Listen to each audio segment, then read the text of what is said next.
Hello everyone, this is your second bargaining update from the negotiation table. First, I'd like to apologize for getting this update out late. I will endeavor to try to get them out quicker. I wanted to go ahead and let everybody know that we did sign a TA on Friday, just on holidays. We were able to add Christmas Eve and Martin Luther King Day into our language. Again, that gets approved by the membership once we get a whole package, but we're not there yet.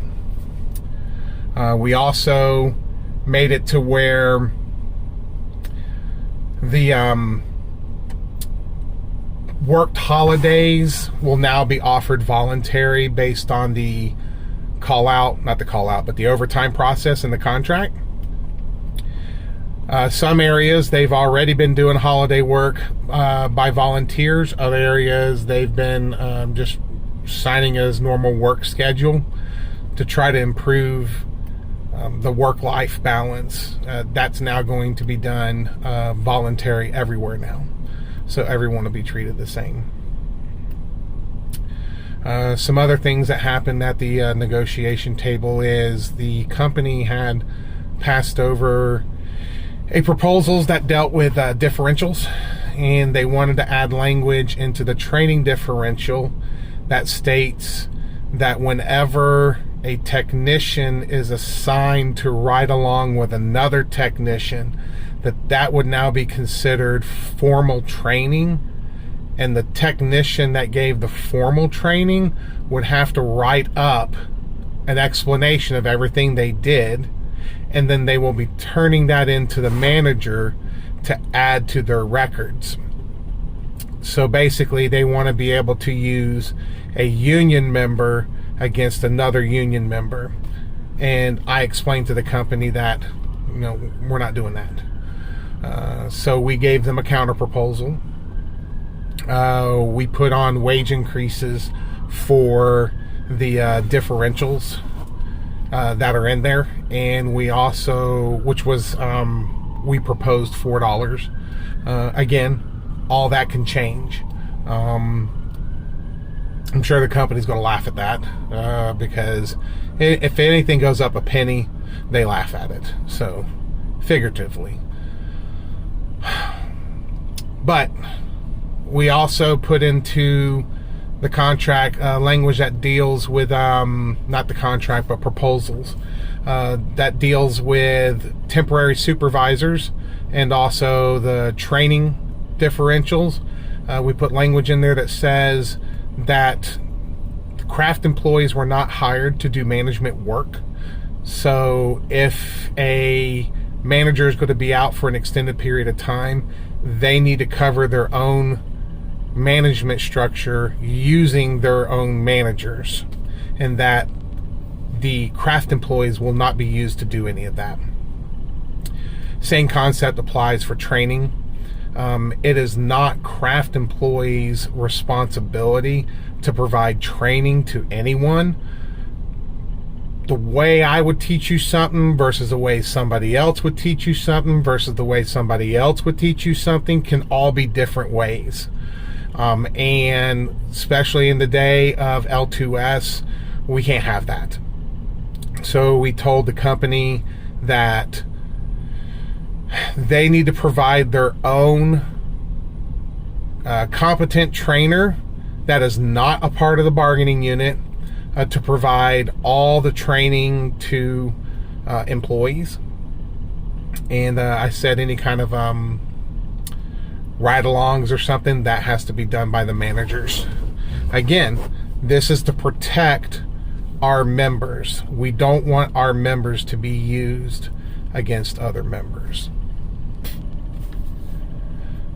Another major thing that's been brought up by the company is merging of job titles. They want to be able to take the Tech 1s, promote them to Tech 2s. Those who do not want to become Tech 2s, they would make them EPTs. And then they want to take the Tech 2 title and the Cable Splicer title, merge that together and make it one title. They also want to take the business service tech, carrier radio tech, and the network tech titles and merge them together as one title. Their explanation is that it's for job security and gives them flexibility. We haven't had a lot of conversation on that yet because there's so much involved in just that proposal they presented. First off is money-wise. I don't think any of us, I might not be able to say that. They need to be able to show our value if they want us to do something like that. And there's a cost to that value. But as I said at the picket line the other day, they've already provided a 1.5%, 2%, which can change. But they pretty much showed us how much they value us. And one of the big things that we can do to get the company to change is to continue with mobilization. I want to thank everyone that came out to the picket lines in Leesburg on Tuesday and on Wednesday and also on Friday. We had over 26 people show up Friday evening. Our average numbers at the pickets ranged between 8 to 20. But like I said, they got bigger each time we did one. We need to continue that. I know we're going to be trying to plan some pickets here in Ocala. And hopefully we can get some people to help organize pickets in other areas of the company. But we also need to continue to do unity events. You know, fill your truck up with gas to 3176. Take breaks together, take lunch together. And a real important one is make sure that you're following all company policies and procedures when it comes to all your work. I've been making the statement for the past couple years that when the company sees that we are not united and working collectively, that they act accordingly. And usually what I mean by that is that when we're not working collectively, they present shit proposals.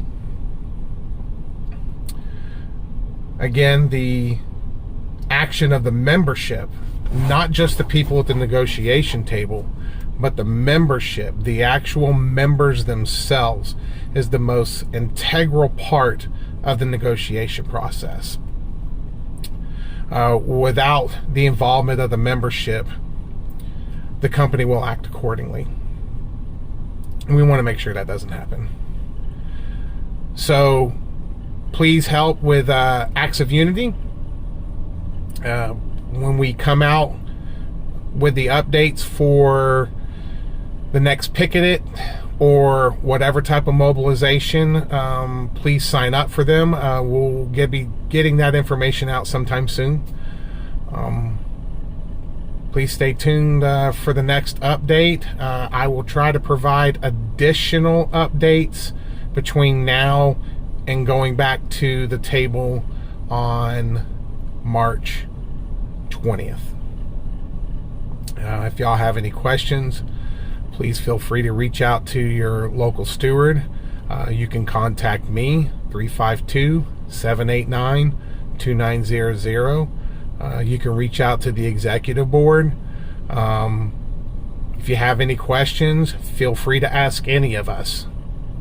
We're here to make sure we all succeed.